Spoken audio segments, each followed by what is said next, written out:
What's up, everybody? It's your boy AC, and welcome back to another edition of LA Sports Live. You guys see that thumbnail? You see that title?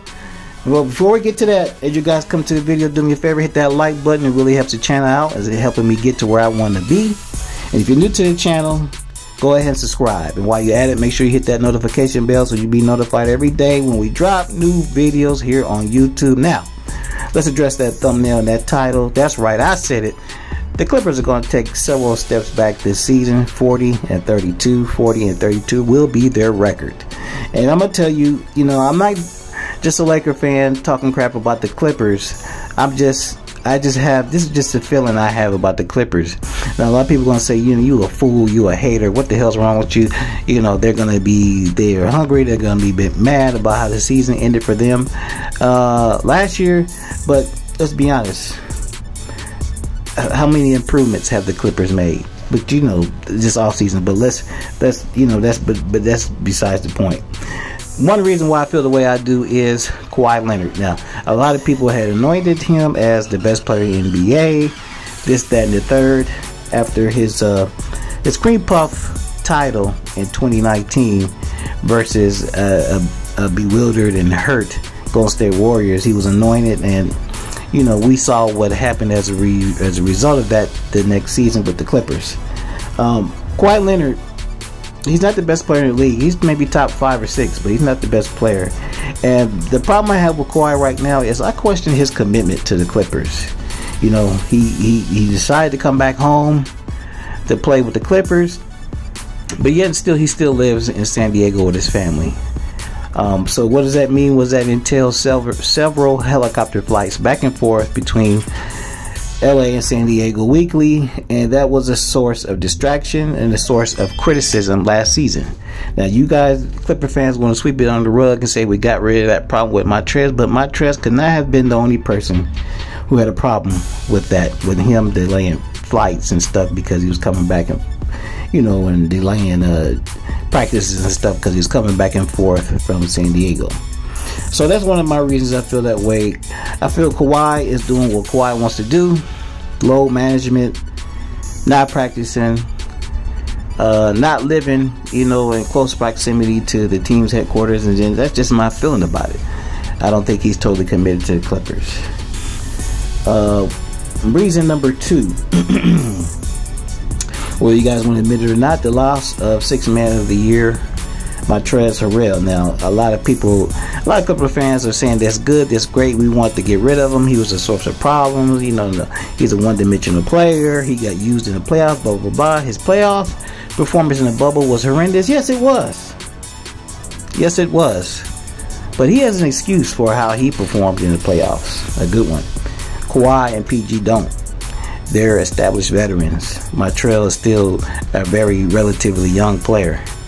And, I think he will redeem himself in the coming seasons and prove that this Sixth Man of the Year award was no fluke.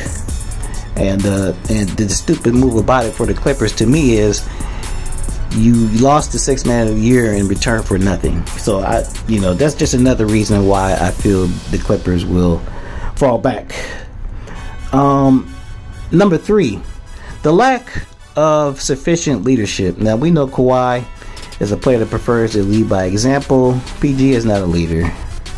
And on Nappy Head, he doesn't really have he's not the caliber of a player. He doesn't possess the talent to really call him a leader. And besides that, he's getting a little bit older. He's injury prone, as you saw in the bubble, and he's just not a leader. And they need another point guard besides that fact. So those are 3 issues I got with the Clippers. Another one is let me finish that with the lack of leadership. So who's going to be the leader with the Clippers? There's nobody on the floor who's going to be the leader, and I guess you're dependent on the new coach to be the leader. The same guy who, when he took over the reins, I think it was the second year in Cleveland, and things got rough, things got tough, he had to bow out and take a break because he pretty much folded from all the pressure and criticism. So if you're waiting or you're thinking Ty Lue is going to be a leader for the Clippers, I think you're sadly mistaken. And you know, that's just how I feel about it. Overall, if you want to look at the changes the Clippers made, that was a nice pickup of picking up Kennard. Good, solid player, and definitely an upgrade over Landry Shamet. But if you want to look at basically the exchange of Montrez for Serge Ibaka, okay, maybe that's a wash. Maybe that's a wash. But Serge is several years older, and you know, it remains to be seen how he's going to perform under the pressure of the big lights of LA. Maybe, you know, when I think about it, maybe he will be the leader of that team, you know, with a championship pedigree. But we'll see. You know, that's kind of, you know, the kind of interesting. You would be relying on a guy of his first year on the team to be a leader. That's, you know, just not a combination I think that will work. We'll see if PG can redeem himself. You know, he's straightened out some things in his personal life. He got married, so maybe he's a little bit more settled, a little bit more focused, and maybe he can come back this season and kind of redeem himself from that terrible playoff performance and you know, shooting bricks off the side of the backboard and all that other kind of crazy stuff. And last but not least, the Clipper curse. You know, the Clippers, you know, they have a problem. They play in the same building in the same city as the Lakers. And if you live in LA, you just know that the Clippers are still the same old Clippers.